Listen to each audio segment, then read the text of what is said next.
Could reimagining shopping malls help solve the GTA housing crunch? Some developers are betting on it. Hello, everyone, and welcome to our latest Toronto real estate podcast. Today, we're going to deep dive into the innovative world of mall cities. In a time where e-commerce, online shopping, and door delivery are booming and the days of mom and pop shops are becoming increasingly obsolete, traditional shopping centers are undergoing a massive transformation. In fact, they're evolving into bustling, amenity-rich mall cities, combining retail, residential spaces, and community-focused areas. Today, we will explore this transformation, covering specific projects, including Vancouver's Oak Ridge Centre and Square One in Mississauga, and the impact on retail and the integration of residential spaces, and much, much more. If you're as interested as we are in learning how mall cities are reshaping our urban centers, ensuring relevancy in the e-commerce age, and contributing to communities, then you are in the right place. Stay tuned as we unfold chapters of this exciting evolution and engage with experts and insiders sharing their valuable perspectives. And remember, if you find this episode insightful, please be sure to like, subscribe, and comment below. Your engagement drives us to bring more quality content to you, like today's guest. Well, today we have a very special guest, a seasoned mixed-use development expert focusing on innovative placemaking. In his two-decade career, Rob Spanier from the Spanier Group has successfully realized over 80 diverse projects worldwide. He boasts an extensive background in large-scale mixed-use development, master planning, and specialty leasing. His significant roles at Interwest Corporation, the Urban Land Institute, the past chair of the Toronto District Council, among other advisory roles, underscore his commitment to developing thriving, prosperous communities. Rob has left a huge impact on major projects like Lakeview Village and Woodbine districts. His active contributions to the Urban Land Institute and various advisory committees highlight his continuous efforts to advance transit supportive development and planning across Ontario. A respected speaker, Rob frequently shares his insights at prominent organizations and holds a degree from McGill University. His passion for developing connective, enjoyable spaces continues to drive his exceptional work in the field. Rob, thank you so much for joining us today. We are so happy to have you here. And of course, our wonderful Fox Marin VP of Sales, Jessica Spillas, is also joining us today with an extensive background in real estate, architecture, and journalism, knowing she'll have many colorful and insightful questions for our special guest, Rob, today. My name is Kori Marin. I am a real estate broker and co-founder of Fox Marin, and I will be one of your hosts today. We also have none other than Mr. Ralph Fox, Fox Marin's broker of record and big-time business thinker who also happens to be my partner in crime here as well. So looking forward to jumping in and, in fact, getting some clarity right away about this definition of the mall city. And Rob, before we were jumping on, we were already talking about how the very definition of a mall city might be a bit obtuse. So that might be a really good place to start. Sure. And thank you all for having me. Such a pleasure to hang out with friends and colleagues on this exciting discussion. Yes. And so much to talk about, so much to cover. And I look forward to trying to cover it all. I love it. Mall cities. Interesting. It's a bold statement. What has been happening over the last 2 decades, I would say, is that development has continued to grow. We grew out for many years, the whole suburban sprawl concept, and then we started to grow up. Started to see a lot more vertical neighborhoods, downtown intensifications. And what has happened, certainly in some of the more dense urban environments, is they're running out of space. And malls that had traditionally been the centers of communities for many neighborhoods and many places and many cities were starting to think about their next evolution. And some of the largest asset owners, developers that own those, and some people who've been acquiring them have started to think about what could the future of the mall look like if it was redeveloped in whole, redeveloped in part, or complemented with some residential housing. And it's a really interesting discussion that's happening. And again, trends are not something that happen overnight. And this trend has been evolving over the last 10 to 15 years, 20 years, as I said. But it's now becoming such a conversation because of the need for more residential housing in our country. And that goes across from coast to coast. There is a housing shortage, as we all know. And what are the opportunities to help bolster the supply side? One of those opportunities is reimagining these malls. And what defines a mall, just to be clear? Like when I think mall, I think like Eaton Center. Or should I be thinking a little bit smaller, something more like Cloverdale Mall or a strip mall? Like tell me what that means. So it's an interesting point. A mall, let's say 50 years ago, 70 years ago, was the place, the autocentric place where you would come with a parking lot that was quite large, maybe some vertical stacked parking, to come and do the majority of your shopping, predominantly with some of those, as Ralph said in the intro, of national tenancies, some of those key big anchors, the bigger boxes, the more well-known tenancies. Also, there are smaller opportunities like those strip centers or neighborhood community centers. And what we're seeing is that a lot of these retail centers, those areas where there is a concentration of retail, it doesn't matter if it's a mall, a strip center, a power center, they are redeveloping themselves for higher and better uses because some of those uses have, as they say, come to term. They've sort of come to the end of their term. And again, in certain instances, some of the users that were brand new have also exited the market. So thinking about where retail congregates as having been one thing is evolving. And the other interesting thing is if you really look on a map of Ontario, GTA, or major centers, these malls have typically located themselves in proximity to transit, in proximity to major highways, the 400 series highways, where there is also a center of population. And typically that population was much more what I would call horizontal. Single family houses in the periphery. So it's a really interesting opportunity to build that city or that center and go vertical. Who owns most of the malls? Like I know there's like Cadillac Fairview would be an example of a big mall owner, but who are the majority of maybe some of the smaller strip malls or some of these power centers? Are they corporations who own it? Like tell me a little bit about that. It sort of spans various asset owners. There are certainly pension funds and REITs that own malls. Cadillac Fairview, which is owned by a pension fund. Oxford, that is owned by another pension fund. There are other pension funds, Quadrille, as you referenced, one of the malls, own them. And then there are other players that actually have acquired malls and or have held these assets for many, many years. So I would say that some of the bigger players own the majority of the malls that you can think of in the Toronto area. As you referenced, the Eaton Centre, Cadillac Fairview, Sherway Gardens, Yorkdale, Square One. Those are, the bigger Oxford, Cadillac Fairview players. And then you have other pension funds that own other assets. And in certain instances, there have been some very savvy developers who have thought about the next iteration of these developers. And was their initial goal when setting up these malls as they once were known real estate plays at the time, or were they retail plays at the time? Retail plays. What you've seen is a very important shift in the real estate space going from single uses to multi-uses to mixed-use development. And mixed-use development is really the underpinning of a lot of what's happening. Municipalities, governing bodies, those that have proven entitled things are looking for much more community-minded development that goes on. Moreover, a lot of your clients are thinking about where they want to live, what neighborhood do they live in, whether they're buying a single family house or a condo, they start to think about the district, the schools, the transit, the access to highway.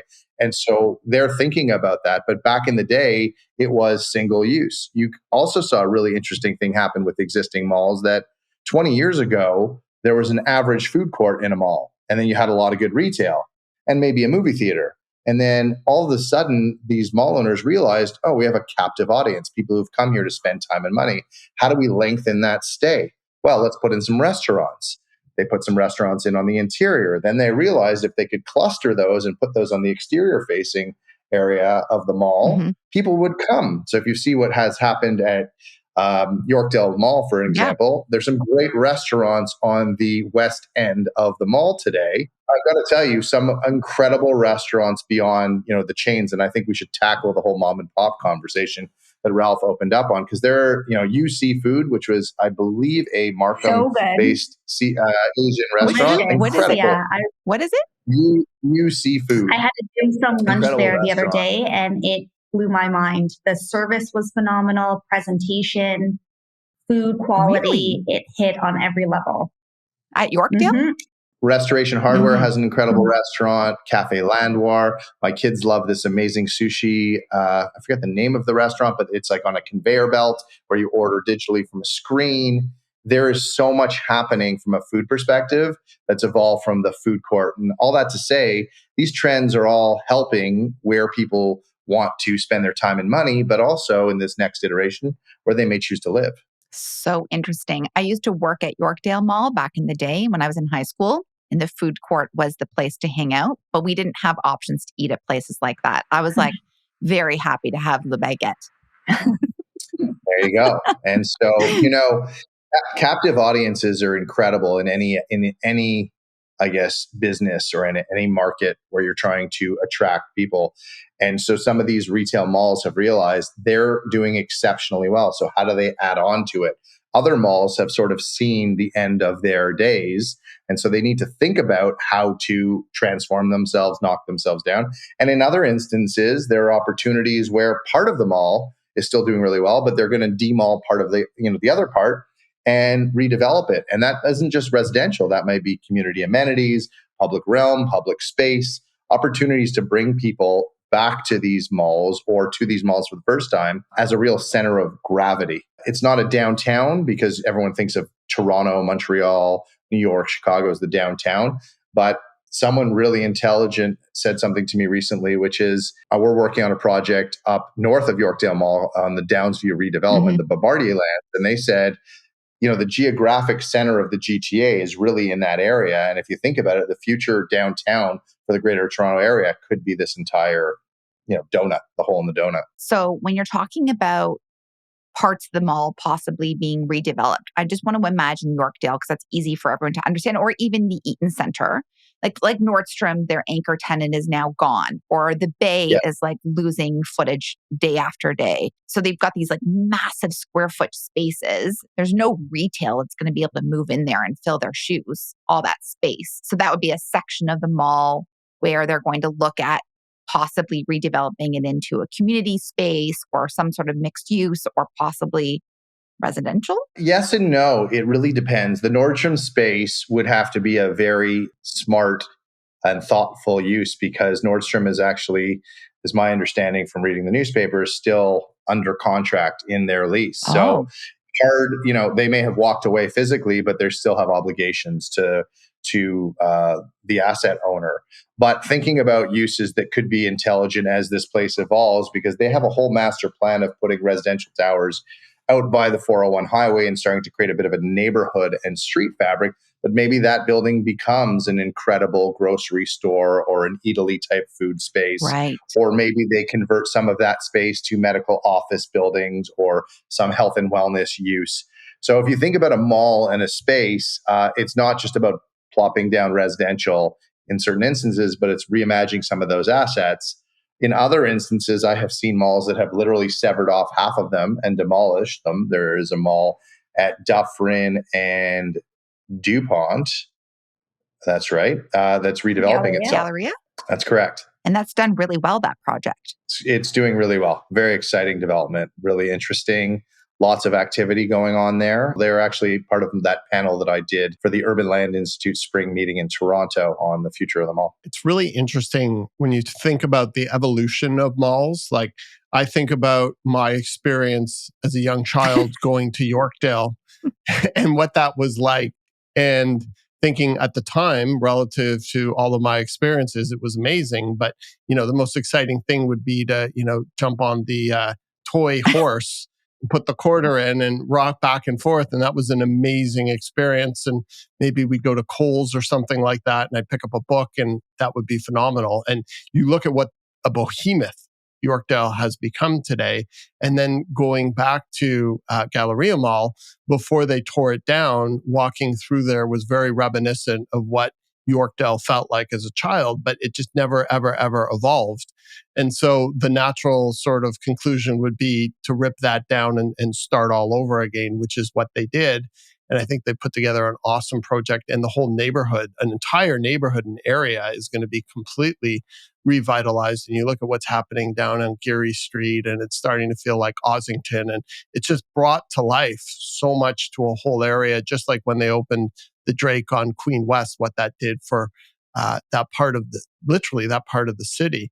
And so it's just interesting to see the evolution of a mall like Yorkdale and how it changed so much and what it's like to spend time there. And I've seen renderings of all the proposed towers going in all around it virtually. And it's pretty amazing how a city is going to be built around something that literally became a center and evolved and regenerated itself to now it's almost like gravity is going to pull a whole city to develop around it. Well, you have to ask yourself the question, why? Why is this happening? Yes, there is demand. Yes, we need more housing. But there is a true demand, not a desire, but a demand for place. What does that mean? It means that today's generation is revolting against just living anywhere. We have so much access from a technology perspective. The next generation is way more savvy about how and where and why. Yes, we have housing issues. Yes, we have cost issues. We have metrics that are challenging to get into the real estate market. But the desire and now the demand is, I want to live somewhere that's not just living on top of a Home Depot. I don't just want to live on the side of the highway. What kind of experience am I looking for? And what's fascinating is my kids that are now 11 and 13 have a much more explosive, expansive, global view of the world because it's all in their fingertips with their technology. And so it's not just we need more housing, let's build. It's where do I want to live?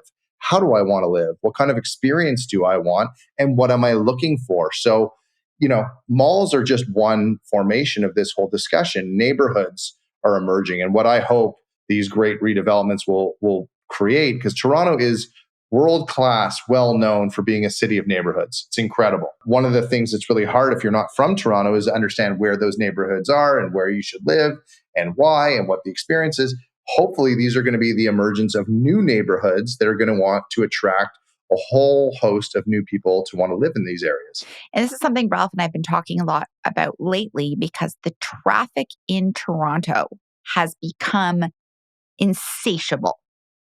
Yes. Like to get from east to west or west to east, I mean, you have to be committed. You're like, I'm going to Leslieville. I'm going to leave an hour before from the West End because I don't know how long it's going to take me. Like Ralph and I were at a property the other day at Gerrard and Coxwell, and it took us an hour and a half to drive back to the annex. Like we were just like inching along. I'm like, I feel like I could run faster. It was just insanity. And so we keep talking about this. We're like the neighborhood story that Toronto Dad is going to make a massive comeback where everything that you need or want, you can access on foot or by bicycle. So you can like stop to your like local butcher. You can go to your local hairdresser, or you want to stop and get groceries or have a little Italian dinner, whatever it might be, is all going to be in your area because it's impossible to get across the city to share an experience with a friend over a drink when it's going to take you an hour and a half one way. So it makes sense for us to start thinking about the city being that big that we need to develop these pockets so people can feel like they have a sense of community. Because right now, it just feels like kind of a bit of a clusterfuck. Like it really does. Like, yeah. And it's so funny when you say that, Kori, because two things come to mind. One, I grew up in Montreal, which is a much smaller city. And I reflect back on, my years as a kid and having easy access to transit.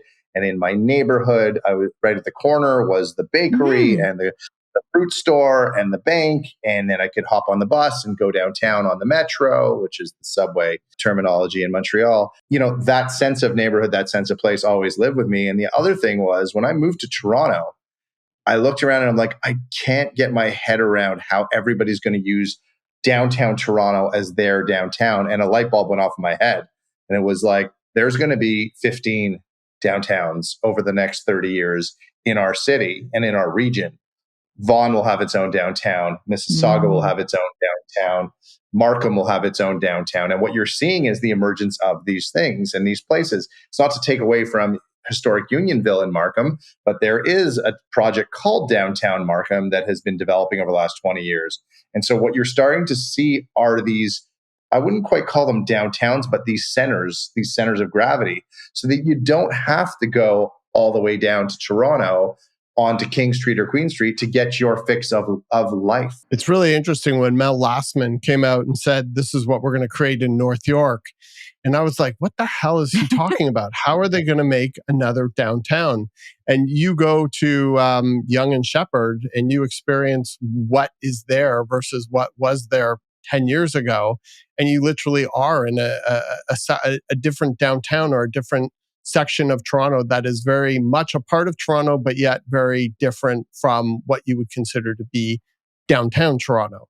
My challenge with that one, Ralph, is it feels just like a corridor or an intensified area, but there is no hug. There's no place that I want to go. And it's interesting because my kids have a huge influence on what I think about, because a lot of these projects are being thought through by our generation and older generations, but where kids want to hang out, where younger people want to hang out. I've used this reference many times. We're working on Downsview and Lakeview and so many other exciting projects. If my kids don't want to hang out there, it's not going to stick. Now, that's a very generalist statement to make, but the reality is true. At Yonge and Sheppard, it's fantastic development. There's many developers that have been successful, residential, office, retail, but I don't really know where I want to hang out when I'm up there. There's no soul. Well, it was never master planned to the level of the other projects that you're talking about, where it was thought from the bottom up, from the inside out. This was just something that evolved with a vision without a lot of construct to it. And I think that's why you see what you see there. But still, just the idea of another major area outside of the downtown core of Toronto. And it's striking because when you look at the city from Lake Ontario, you see this. But if you ever see a north-south view of the skyline of Toronto, it's really actually impressive how far back off of Yonge Street, the spine of the city runs, with another massive cluster of towers at Yonge and Sheppard. And it's almost like anchoring the back end of the city, which I find really interesting because it's not something you intuitively think of when you think of the Toronto skyline. It's true. So it's happening everywhere. And one thing that I do tell our clients and our friends is it's hard to have a there everywhere. Not all of these things are going to be the greatest place, and some of them may not succeed.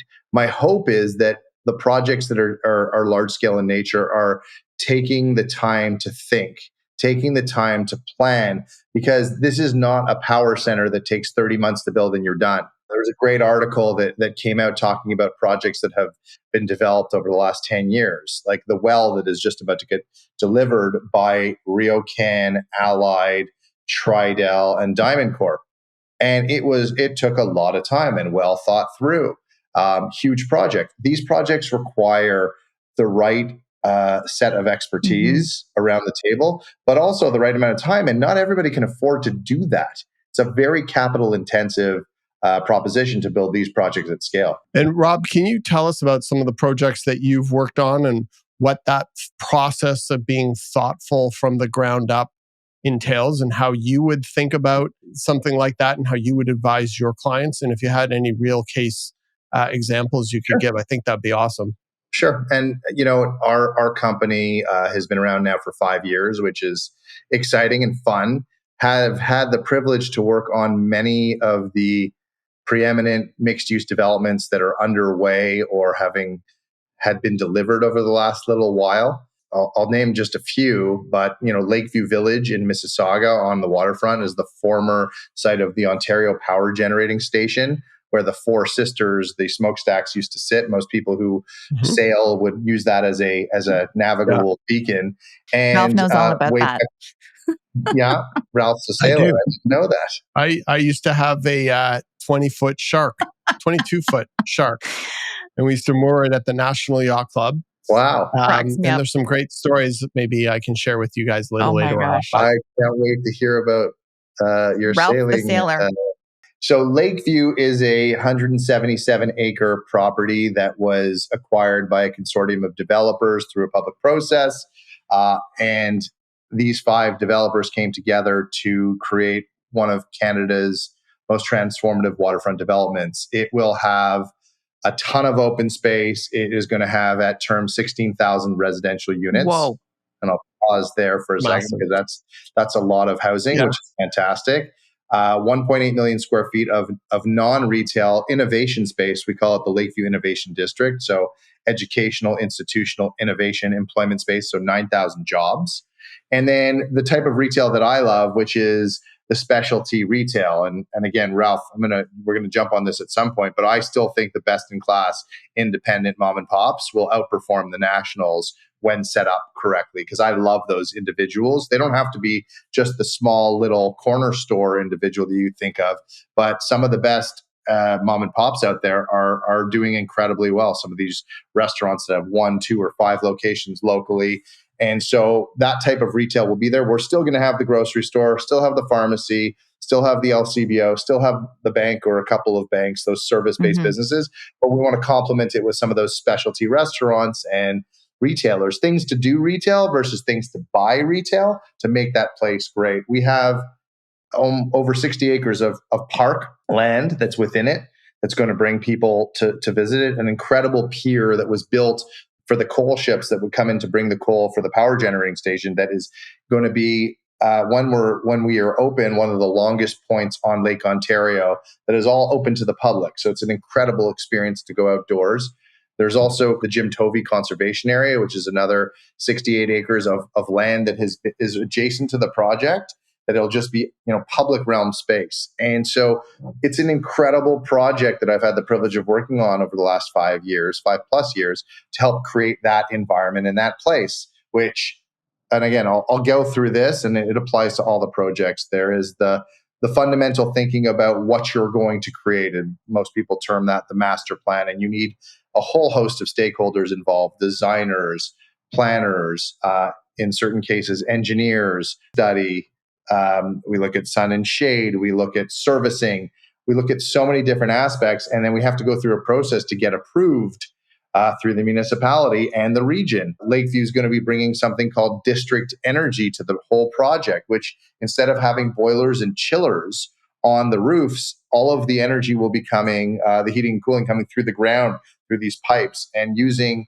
the wastewater treatment plant just to the east as a heat sink to create, some of that heat that's going to be required to generate the system. So all of the residential projects and the retail projects and the office will connect into this sustainable energy technology, which is incredible. And so there's a whole host of thinking and planning at the small scale and the big scale, and then rolling it out.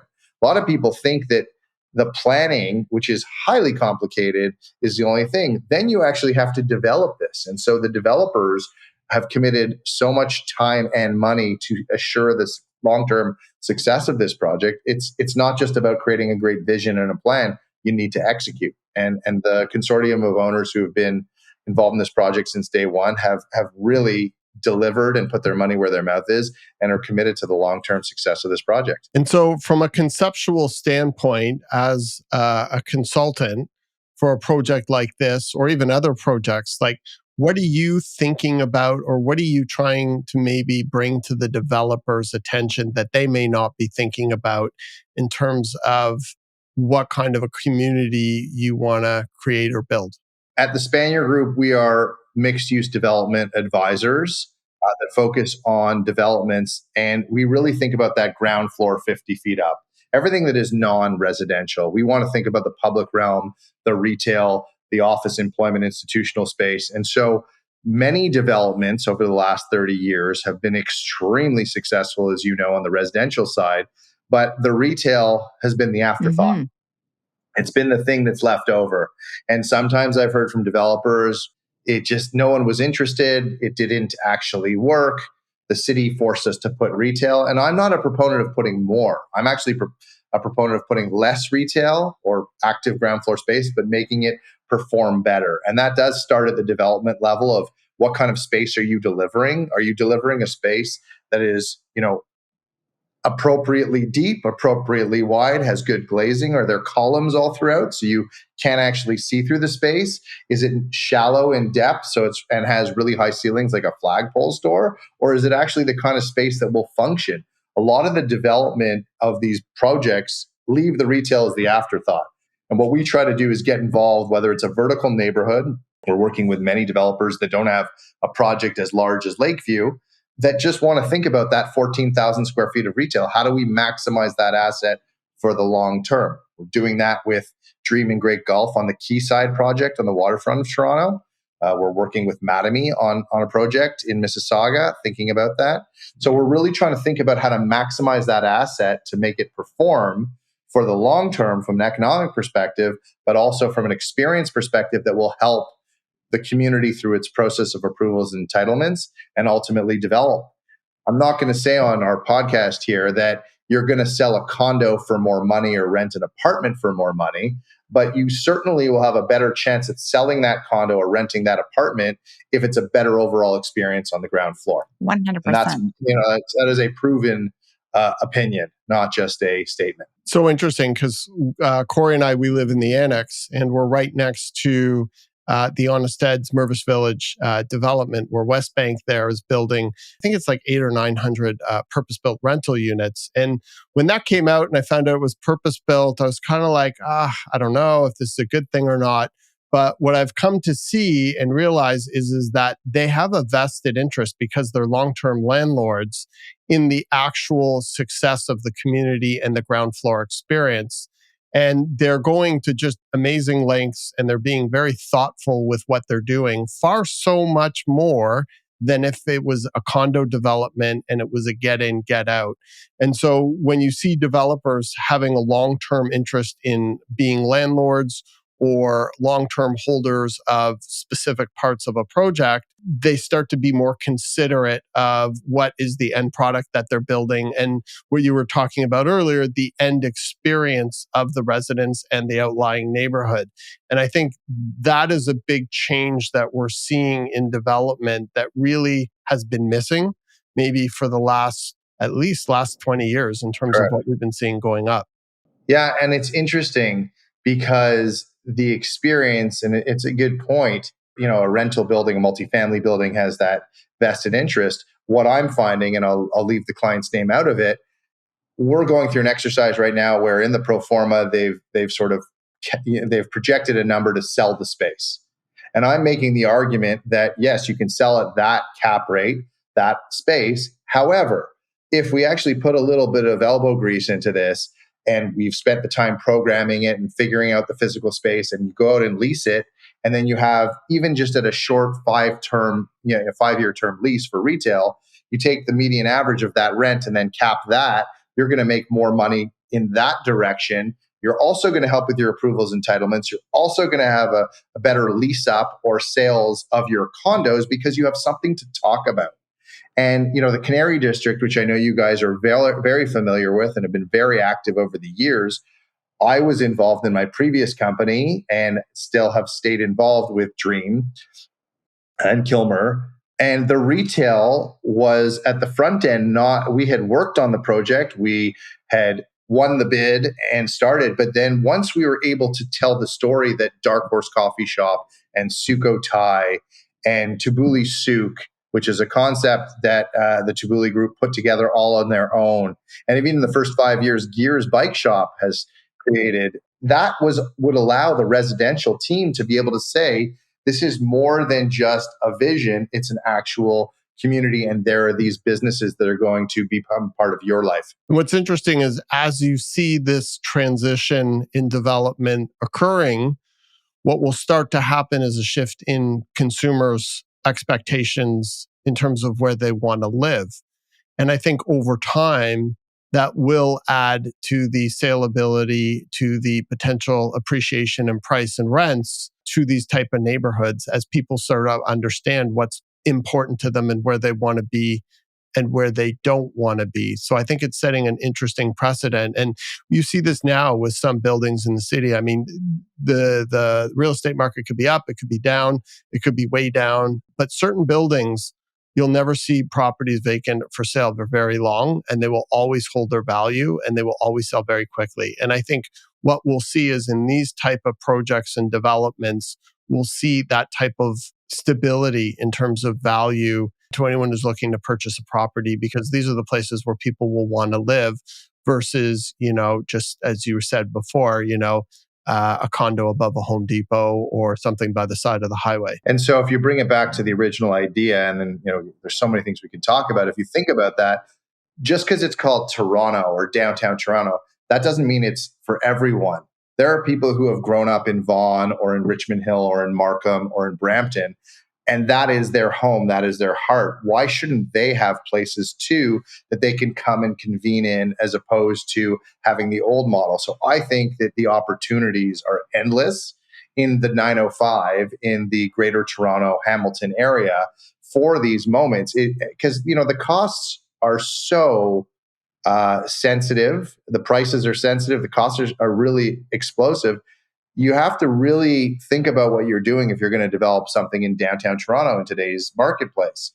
Not saying that things aren't expensive in the other municipalities, but there is just as much opportunity in those other areas as there is in downtown Toronto. So we know that traditional retail models are dying because of e-commerce, and they are. And so we're reinventing these spaces. And you used a term to use these spaces for experiences versus to purchase something. Can you just elaborate on what the experience is and what your focus groups are looking for? Because I'm constantly saying, as we drive around the city with all this empty retail on our streetscapes on the ground level that's been there for 50, 60, 100 years in some of these century buildings, what is going to fill that space, and what do your focus groups want from these communities in terms of that? Sure. And so it's interesting, right? Some of that retail should have never been built, period. Right. So just because you want to fill it and you're a landlord and you have an asset and you have to deal with it, it's a challenge. If you think a little differently, maybe that wasn't supposed to be retail. It could be other types of active uses. And so just on the point of there cannot be a there everywhere. No. It's really important because I use this example often. If, at least in our generation, maybe not Jessica's, but the Flintstones used to be an amazing cartoon that I grew up watching. Yes. And if you really watched carefully, when Barney and Fred would drive in their car, you would see dinosaur, palm tree house, dinosaur, palm tree house. And when you really look carefully, it was the same three things, which is really interesting on how Hanna-Barbera would easily create cartoons in the old days. When you look at Yonge Street, which is one of the longest streets, I think, in Canada, there's just too much of everything there. So it's impossible for it all to be successful. It just doesn't work that way. You can see this in other major cities like Manhattan, Chicago. You can see it in Las Vegas, things that have failed. So it isn't always going to work. But to your point about what are the things to do versus things to just buy, the consumptive aspects are all going online. I don't think retail is dead. I don't think bricks and mortar is dead. I think experience retail, the things that are going to draw you in. And I've got a great example for you, are what people are looking for. So again, we're never going to get rid of the pharmacy or the grocery store, because at midnight when your child is ill and you need that medicine, you got to go. You can't just do everything online. But at the same time, you can order your groceries online. You don't have to go. And COVID taught us a lot about using online effectively. But there's a great concept that has opened up at Yonge and Eglinton called Stock TC, a new restaurant and market experience just north on Yonge Street. And it was a collaboration between the owner of Toroni's and Cumbres, or Cumbres, whoever wants to pronounce it however they want. But it's a great concept. And I had the privilege of working on that project with Rockport Development Group, which they also were building an apartment building behind it. And that experience on the ground floor is an amazing market, real commissary experience where you can do takeout food, home meal replacement. You can grab a coffee. You can grab frozen foods, fresh foods, dry foods. Upstairs is the classic Toroni restaurant. And then the third floor has additional seating and a private room that you can rent out, or the classic amazing outdoor patio terrace. They also have a terrace on the ground floor outside. That is an experience where every time I go there, even though I may be going for a meeting or a meal, I can't walk out of there without buying something, because it's amazing stuff in the shop. Also, how it's presented too. Every time I walk into there, I feel like I'm on the set of a movie because of how immaculate everything is displayed. It's always well organized. It's always stocked. and you start to almost want to meander in throughout the aisles, whereas I feel like most other grocery stores are almost overwhelmed by the chaos and you just want to get in and get out as quick as possible, whereas this experience actually wants you and commands you to stay and explore. And I think that that's so incredible. And I'm equally as impressed every time I go there, and I never turn down a visit. So I had the privilege of being involved to help, put that concept together. Did it rent the apartments faster? Maybe, maybe not. Did it rent it for more money? Maybe, maybe not. But being able to live at Yonge and Eglinton and having that on your ground floor is an amazing experience. Is that experience going to be gone in a day? No. It's actually has created one of those entities and experiences that I believe that Toronto will be known for. Because Italy is an incredible experience in its own right, but it's a global chain. Mm-hmm. I think Stock TC is a really interesting concept that has just emerged into our city that came from nowhere from two very, very well respected and talented operators, and it's creating something that's special. So you can find these places. Most of them aren't, all from new, but you have to think about that balance of where can I go and create that. So what are people looking Mm-hmm. for? Everyone's looking for something a little different, to your point, Kori, but it's not just about fitting the square peg into the round hole. It's about understanding the demand. Stock TC, what is the population? What is the office population there? Early days when we were having the conversations, there was concern that it was too close to Yonge in price. It's a completely different market. And there's such an opportunity from a neighborhood perspective. Both businesses, the Teroni at Yonge in price Mm-hmm. and this one, are doing exceptionally well, and neither is cannibalizing either, one from the other. I love that so much. And I think that's so true because I think people do want, especially after what we've all been through globally with COVID and all of us being hibernated for 2 years, and then took us another year to come out of that. It's like, how can you experience the city and enjoy it in a different way? I think people are looking for stimulation, education, a cultural experience, learning something new, being able to hang out with people in a way that's going to allow them to expand or see the world differently. And there's just so many tools and all this new stuff coming at us that I think will influence all these spaces. And I'm so excited to see what that innovation is, because I think it really is time for a resurgence from all that kind of old dead space that needs to be carved out and reinvented. So it is an exciting time for you to be in this world right now for sure. It's super fun. And again, there's always another perspective, right? Well, it's too expensive, that Stock TC. No one's forcing you to go have a meal. Just go grab a cup of coffee. Mm-hmm. Maybe, they sell it's such an interesting thing, like a little known fact that most people wouldn't know, but I'll give you a little nugget. There are fresh fruits and vegetables at Stock. Not a lot of them, but there's just enough if you want to get milk or, a lemon. And what they do is the stuff and the fish, etc., that's not going to go, they move up to the restaurant so they can actually use it within their cooking before it goes bad. Whereas typically most grocery stores have to get rid of all of that food. And they're not trying to charge you an arm and a leg for those goods. They just want it to be a great experience for you that can complement it, because maybe you forgot to get the quart of milk, or maybe you forgot to grab a lemon on your way out. It's not about making a lot of money on a product. It's about making your life easier. And because they have a restaurant upstairs, they know that they can take those goods and use them within the upstairs to do their cooking, to create their recipes so that nothing is wasted. Rob, can you tell me about some projects maybe that you've seen around the world that you've drawn inspiration from, like something that you're just like, oh my God, this just blows my mind away, or there are elements of things that you've seen that you would just love to bring to Toronto? Yeah, I mean, it's funny. I get asked that question a lot. I think a lot of my passion, and my instincts came from growing up in Montreal. A lot of things that you don't even realize. Because I had the privilege when I worked for IntraWest to travel around the world, and I lived in California, Colorado, Florida. I lived in the French Alps, building these destination resorts and places, ski hills, beach developments, etc., and a whole host. I don't think that there's any one place that I've ever seen that I'm like, we got to bring it here. But I think there are elements of every place that I think about. So you think about the public realm. Are there some amazing parks that I've seen in my travels? for sure. Are there restaurants that are institutions that have been around since the dawn of time in cities? Like, yes, those are amazing. And what I think about hotels, I love Me hotels. I too. always have I loved love hotels. hotels. I think in another life, I'm going to come back and maybe in this life, get involved in the hotel space because I just think that they're so creative and special and important for people to, disconnect or do some good business travel. So there are things that I've seen in all of these places that have influenced my opinion. But can I pinpoint one thing that I would love to bring?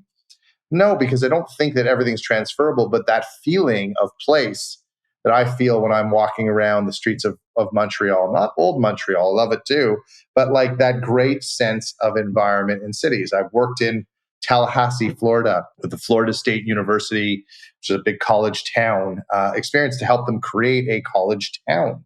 They didn't have that. They had a street called Tennessee Street, which had those typical bars and a big busy street, but then creating a small college town allowed the students to have an amazing game day experience. Because these sporting events are massive, 60,000 people coming to watch a football game, but also the other 359 days of the year have a place to hang out because there's only like 6 football games that are played there. So it's really important to think about those experiences of how and where. I can't think, Ralph, of like one thing that I would love to bring here. I think that neighborhoods, Toronto does really well. I think retail, we can continue to do better on. And it doesn't mean that I don't think Yorkdale is amazing or there's some stuff on Bloor Street, but like I would love to feel like when I walk through the streets of Toronto in every neighborhood that it is such a great place that has been thoughtful, curated retail that is targeted for people who want to hang out. So if you want to go shopping in Toronto, as an example, at Yonge or Avenue and Davenport, there's some great flower shops that are all amassed on the south side of Davenport, on the southwest, on Avenue Road, rather. Yeah.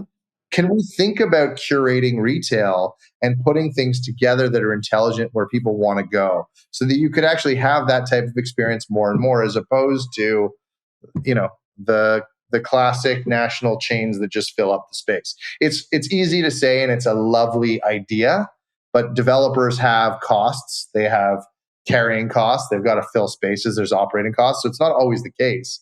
But if I could start to get people to realize the economic outcome of actually choosing great users that will do more for your buildings than just slapping on the next tenant, I think that would be my big hope. I love that so much. My only pushback, and maybe I'm somehow becoming skeptical about people, is just that the great retail experience or the great hotel experience or the great restaurant experience, the fundamental reason that it's magical are the people. The reason you have a great experience at a hotel is because it's personalized and somebody cares about their job. The reason that you have an amazing experience at a bar is because the bartender remembers when you were there 6 months ago, remembers what your cocktail is, and remembers that you love the spaghetti and meatballs. And so my question is, yes, we can be so imaginative and inventive and creative, but how are we going to fill these spaces with motivated, interesting, dynamic people to ensure that the vision comes to life? Because without the people, I don't think you can have the spirit. And I think that's going to be really challenging as we move into the next decade of hiring people. And so think about 2 things. One, less is more. Mm-hmm. It doesn't have to be a lot to be great. It's not going to work everywhere. And then there are people who have done exceptionally well, who have that culture. Isidore Sharp built a company from Toronto called the Four Seasons that is global.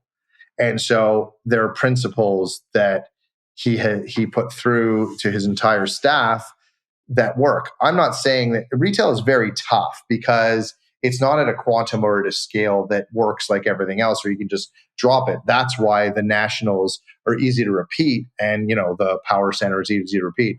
But I do believe if you have a good project with ambitious targets and the right amount of retail, you can actually go out there and find some of those operators. Like Dark Horse, Ed Linz, who's a friend and has been a friend for years, and he's, I think, since exited the business. But I remember when he was opening his first location at Queen and Broadview.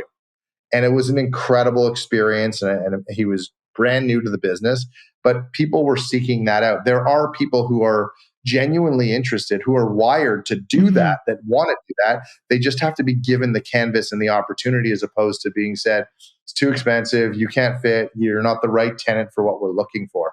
I think part of the problem when it comes to your pushback and my pushback in return about mom and pop retail is, when I think of retail, I'm not talking about restaurants or food services. There's tons of examples in that field. I'm talking about retail, where you go in and you buy a product, and that and I think that is the real problem. Like, there is no mom and pop retail at Yorkdale, and if there was, they would not be able to afford the rent.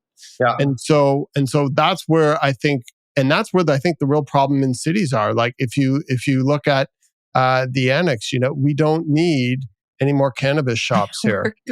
We really don't. And so those are the only ones that seemingly are continually replicating themselves. The vape shops as well. We've got a couple extras. Yeah. I think vapes are making a comeback. Why is there another vape shop now? I don't know. They're coming back. That's my theory. When I use the term retail, though, it's a catch-all for me, because no one has come up with the right term to put restaurants, retail, services, civic, cultural, institutional, educational, entertainment. So it's hard. But I take your point that retail, pure bricks and mortar things to buy that are non-food based are challenging. There are some categories out there that, you have a great operator in your neck of the woods who is a great. They're an optometrist, but they're also a sunglasses store. Really cool. Monocle or something? Yeah. Oh, we've been there. They're awesome. We wrote them a review. They're the best. Yeah, they're great there. Yeah, absolutely. I don't disagree that it's hard in the scale to say, oh my God, we've got tons. We don't. But it's about finding and weeding those out. And some of the work that we do is going out and handpicking those operators to become part of these projects, because we think it's that important. And I think when I think about mom and pop struggling in retail, I think of everything other than restaurants, because in restaurants they are able to survive and actually flourish, like Dark Horse as an example. But I can't think of too many retail or non-restaurant businesses where you've got 3, 4, 5 locations and they're really, really thriving, other than food services. And that's where, and that's unfortunate, by the way. But I think that's part of where the problem lies, with a disconnect with neighborhoods and having a real experience with the commercial in their neighborhood. And again, in certain instances, I prefer having the right operator in the right place at the right time for the right reason. Meaning, the LCBO, for better or worse, thankfully our province handles, like Quebec does the SAQ. They regulated alcohol. However, rules were changed that allowed for certain businesses to sell during COVID, and it stayed along. So I can tell you that the Stock TC business is allowed to sell wine, and they have amazing wine that you can't find at the LCBO, and they're not looking to gouge you either. It's great. It's a great product. So to your point, I think on the next podcast, we're going to have to figure out what are the top non-restaurant retailers, and we've got to get some of them on here to talk about, those struggles and how they do what they do, and what's missing. Like, where's the gap? I would love to do that. It would be so interesting. There's a couple on Ossington Avenue that are doing pretty well right now. Like, one that comes to mind is Permission. What is that? It's a female athleisure store. Okay. They did a really great job with just the fit out. They hired an architecture firm to do a really cool space. It's right at the corner of Ossington and, Argyle. Yeah, they've been there for a couple of years now, and they just opened up a little nut bar inside of their retail space, which is doing really well, and also encouraging people to step into the shop. And then another new clothing store opened up called Grit and Grace that is also doing really well. Yeah, I think Ossington Avenue is a really great example of a revitalized street where creativity is encouraged, and you see the changes with each new retail space opening up. And it's really amazing to see people taking it so seriously. And it all becomes this very curated selection of very unique, very cool quality items. And that's why I love going there, because you walk from Queen to Dundas and you have such a great selection of experiences, bars, restaurants. It's not all the same thing being repeated over and over. And that's continuing to grow and evolve. And I can't wait to see what it looks like in another couple of years. Yeah, it was a beautiful mistake, as Maroon 5 might say. It was a policy. You like that one? I slide that right in. It was the policy allowed for that type of use, whereas in a residential neighborhood, typically that would not be allowed, and it was just an afterthought, and that's why all of these businesses were able to come in here. So it was a policy, so call it a hiccup, that allowed for that. And secondly, there's some great asset owners in that neighborhood. A friend, Jeff Hull from Hallmark, owns some of those buildings. And instead of just focusing on the rent, he's focusing on the experiences. And, there are ways that you can generate successful lease terms with operators on the basis of not just the highest rent, but a competitive rent and perhaps a percentage of sales, which is very common. But actually attracting those individuals actually makes the neighborhood better. So, if you haven't been to Mandy's Salads, or if you have, I grew up with Mandy. I went to high school with her. Oh, we have her cookbook right up here. Yeah. With the 7,000 ingredients just to make the one dressing. I'm like, oh, forget it. I'll just go buy it. It's the best. Well, now she sells it. But what's interesting is they started out the same way Nut Bar did, right? In the back of a store, a clothing I love the store, story. And evolved. And so I think it's about the creativity. And I think Toronto needs to be bold over the next decade. Try stuff, fail. It doesn't all have to be perfect. It needs to be a little bit messy. It needs to be a little bit interesting, because Toronto is not the same Toronto as it was, and I grew up in Montreal, but when you grew up in Toronto, it was different, and it's a different Toronto. We are a multicultural, multi-ethnic, incredibly diverse city. And welcoming that in has seen itself into the food scene. Maybe that's an opportunity on the retail scene too, Ralph. Ralph and I talk about this often as well. The Toronto was small enough that we didn't have that big commercial enterprise. So when you would go to international cities, like when we went to New York when we were in high school, it was a big deal. We're like, oh my God, there's a Bloomingdale's. There's an Abercrombie. Oh my God, there's Victoria's Secret. It was such a big deal. Oh my God, there's all these hotels. And it was just felt so incredibly commercially inspiring, because we didn't have those things here. Then they came here and they had their moment when all these big brands came, and they had their moment.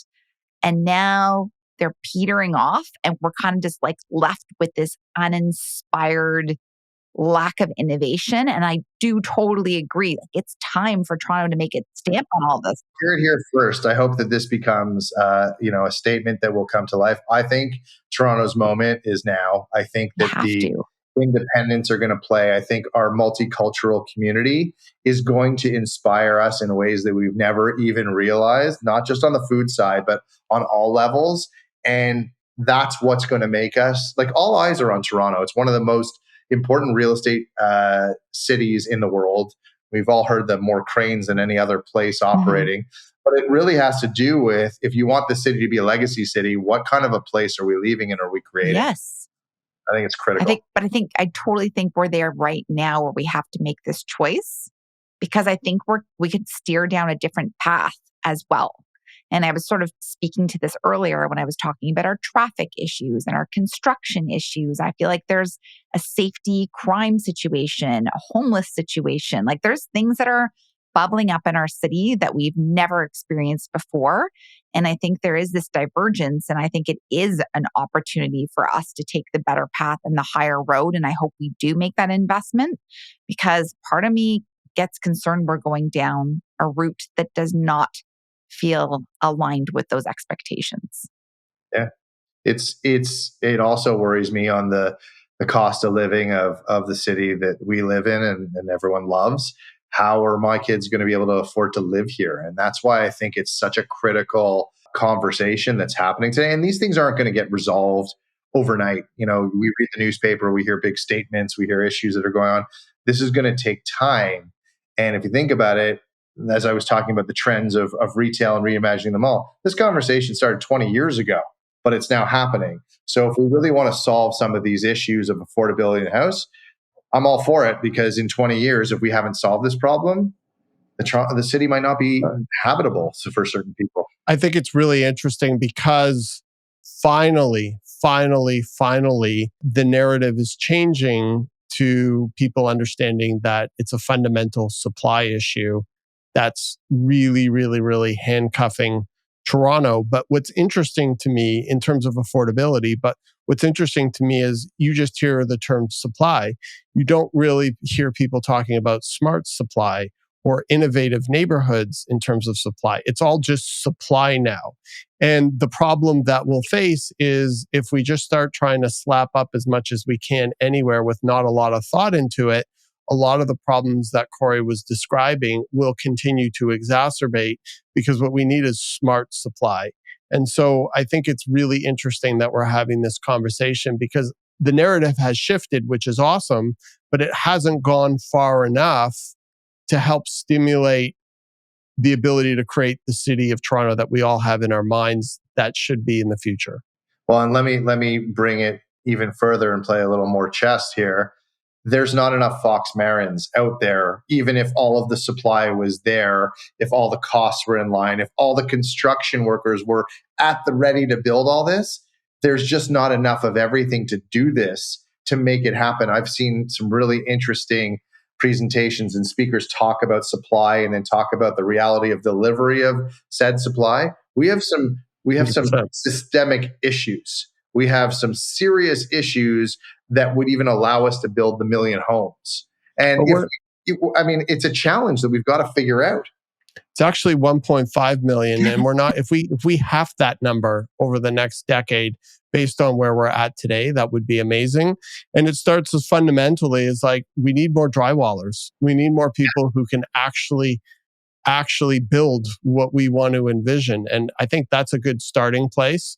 I certainly have a lot of opinions on other things that could be done.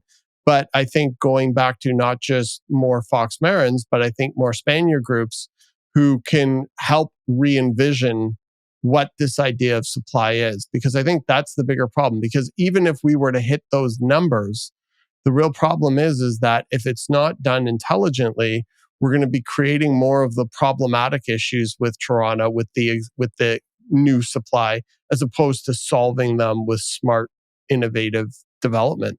Yeah. And so that's why I agreed to do this podcast, and I do speaking from time to time, because my hope is that not people are going to listen and call me. They're going to learn something. They're going to try. They may fail, but they're going to try. I'm actually teaching a course in Calgary with the Haskayne School of Business, the University of Calgary, through a program called REDI, Real Estate Development Institute.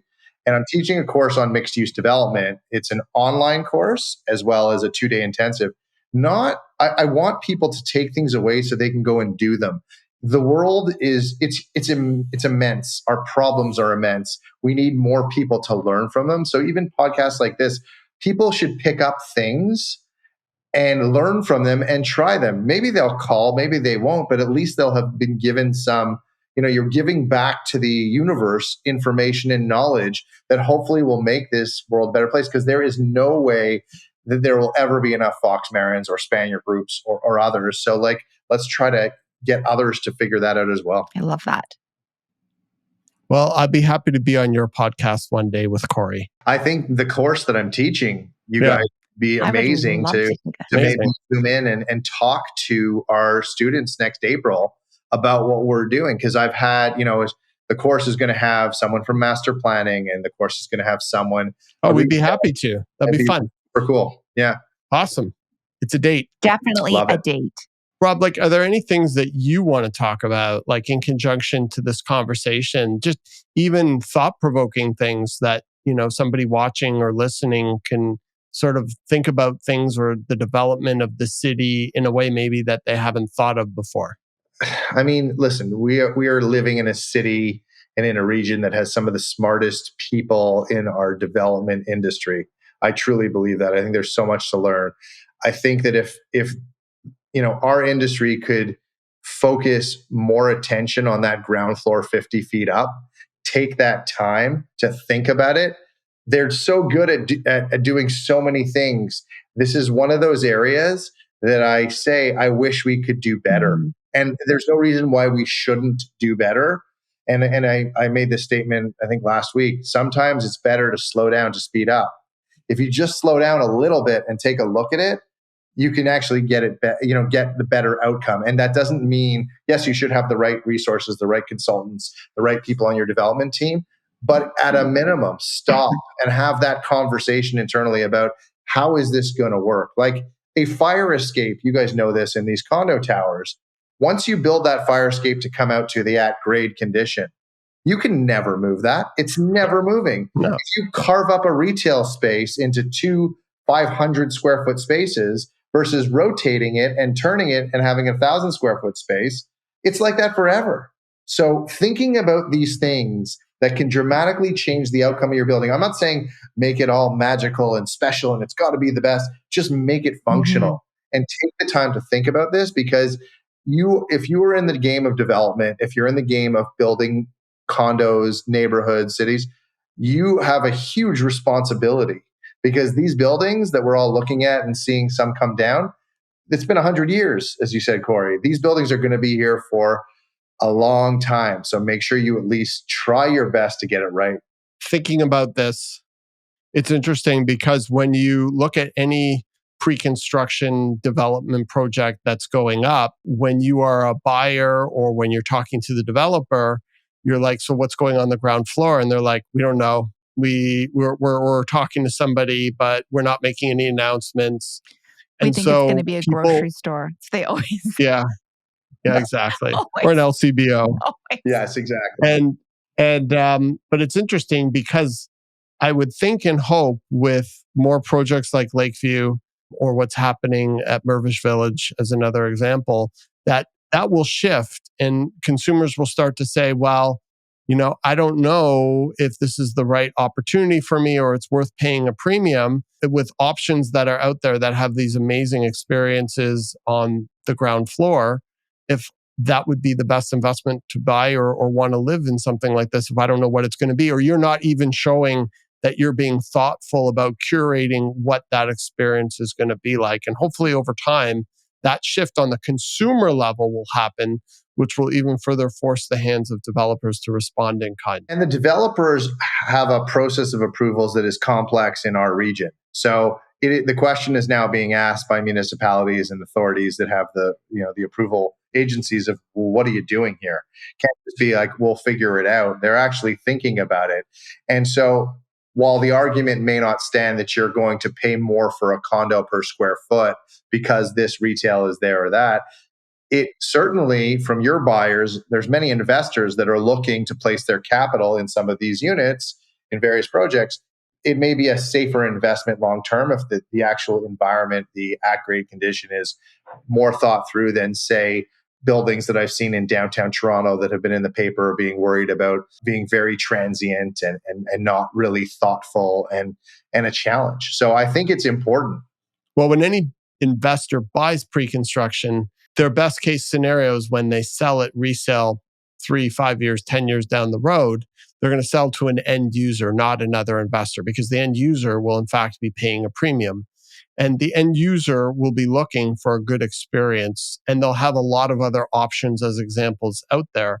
And I'm hoping that will start to help change the conversation, not from the high level, not from the development community, but actually from the consumer community and what they want to buy or what they want to invest in. Yeah, I couldn't agree more. And again, one thing I'd leave your audience with is there's not one size fits all. It doesn't all work like that. And you've seen developments in the retail space that have repeated concepts. And there are some uses out there that we all need. But when it comes to these projects, Mirvish is different than Lakeview, is different than Downsview, is different than Eastside, is different than Shoppers World, is different than East Harbor. They're all different. All these projects are different and they're all large scale. What is that neighborhood? What is that community looking for? What is the opportunity to complement versus compete? What can you do to make these areas better? So to your point, Kori, yes, you're always going to have a meeting where sometimes you got to get ahead of the clock because it may take an hour. But in other instances, maybe you just don't have to leave the area because you've got what you need in that area. Yeah, awesome. This is such an interesting conversation. I feel like we could talk to you for another 2 hours. And I have so many other questions, but we'll save it for part 2 down the road. It's always a pleasure hanging out with so both of you. And it's so nice to meet you, Jessica. Because the first time. I've been so involved in this conversation. I forgot the questions I had prepared.